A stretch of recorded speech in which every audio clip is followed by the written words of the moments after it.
Crypto રોકાણના નામે ₹14.28 લાખની છેતરપિંડી આચરનાર આંતરરાજ્ય ગેંગના સાગીરતને વલસાડ સાયબર ક્રાઇમે મુંબઈથી ઝડપી પાડ્યો। વલસાડ જિલ્લામાં ક્રિપ્ટોકરન્સીના રોકાણના નામે 14.28 લાખની છેતરપિંડીનો કેસ સામે આવ્યો છે। આંતરરાજ્ય ગેંગે વાપીના એક યુવક અને તેના પરિવારને ટૂંક સમયમાં મોટો નફો અપાવવાની લાલચ આપી હતી।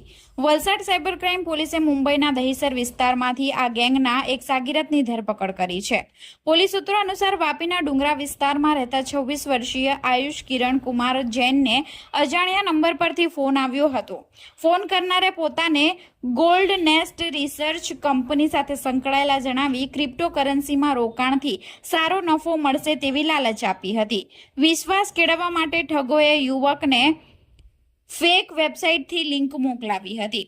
યુવક અને તેના માતા પિતાએ વેબસાઇટ પર રજીસ્ટ્રેશન કર્યા બાદ છેલ્લા 2 વર્ષમાં ટુકડે કુલ 14.28 લાખનું રોકાણ કર્યું હતું। શરૂઆતમાં વેબસાઇટના ડિજિટલ પોર્ટફોલિયોમાં મોટો નફો દર્શાવવામાં આવ્યો હતો, જેનાથી પરિવારનો વિશ્વાસ વધ્યો હતો। જો કે જ્યારે આયુષે પોતાના રૂપિયા પરત ઉપાડવાનો પ્રયાસ કર્યો ત્યારે વેબસાઇટમાં સતત એરર આવતા ત્યારબાદ ઠગોના તમામ મોબાઈલ ફોન બંધ થઈ જતા છેતરપિંડીનો પર્દાફાશ થયો હતો।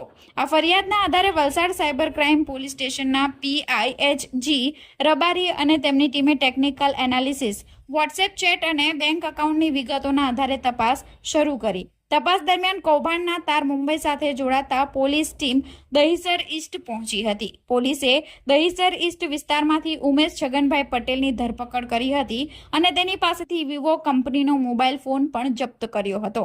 તપાસમાં આરોપી રીંઢો ગુનેગાર હોવાનું બહાર આવ્યું છે।